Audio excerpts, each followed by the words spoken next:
Hello കൂട്ടുകാരെ, നമസ്കാരം. ഇത് കണ്ടോ, കഴിഞ്ഞ വർഷം കുഞ്ഞൊരു ചാക്കിൽ നട്ട പച്ചമഞ്ഞളാണേ. 6-7 ചാക്കിൽ ഞാൻ നട്ടായിരുന്നേ. എനിക്കിപ്പോൾ കുറച്ച് പച്ചമഞ്ഞളിൻ്റെ ആവശ്യമുള്ളത് കൊണ്ട് ഞാനൊരു ചെറിയൊരു കരണ്ടിയും കൊണ്ടുപോയിട്ട് ചുമ്മാതെ ഒന്ന് ഞാൻ അതിൻ്റെ മുകൾ ഭാഗത്തായിട്ടൊന്ന് മണ്ണ് മാറ്റി നോക്കിയതാണേ. ഇച്ചിരി മഞ്ഞൾ ഉണ്ടെന്ന് എനിക്ക് തോന്നി. അപ്പം ആവശ്യത്തിനുള്ള മഞ്ഞൾ എടുത്തിട്ട് വെയിലുണ്ടെങ്കിൽ ഒന്ന് പുഴുങ്ങി ഉണക്കാമെന്ന് വിചാരിച്ചു. കഴിഞ്ഞ വർഷം ഞങ്ങൾ ഇതുപോലെ തന്നെ കുറേ മഞ്ഞൾ ഇങ്ങനെ വിളവെടുത്തായിരുന്നേ. അപ്പം അന്ന് ആ സമയത്തൊക്കെ നല്ല വെയിലുണ്ടായിരുന്നു.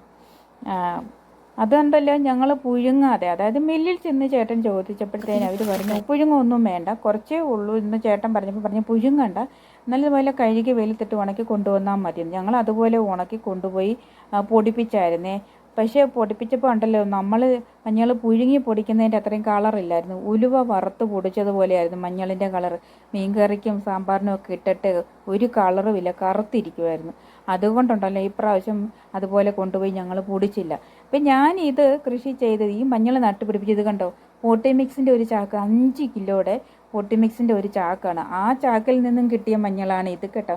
തുടക്കത്തിൽ ആദ്യമേ ഉണ്ടല്ലോ പോട്ടിമിക്സൊക്കെ മിക്സ് ചെയ്ത് നട്ടതൊന്നുമല്ല. കരിയിലയും അരിവേപ്പിൻ്റെ ഇലയും കപ്പയ്ക്ക, അതായത് പപ്പായ ഇലയും പിന്നെ ശീമക്കൊന്നയുടെ ഇലയും കമ്മ്യൂണിസ്റ്റ് പച്ചയൊക്കെ ഇട്ട് നട്ട് പിടിപ്പിച്ചതാണ്. ആ ചാക്കിൽ നിന്ന് കിട്ടിയ ാണ് ഇത്. ഇനി അടുത്ത ചാക്കിൽ വിളവെടുക്കുമ്പം ഇതിലും ഏറെ കിട്ടുമെന്ന് ഞാൻ പ്രതീക്ഷിക്കുന്നു. അതിലൊക്കെ ഇച്ചിരി വളമൊക്കെ ഇട്ടാണ് ഞാൻ നട്ടുപിടിപ്പിച്ചത്.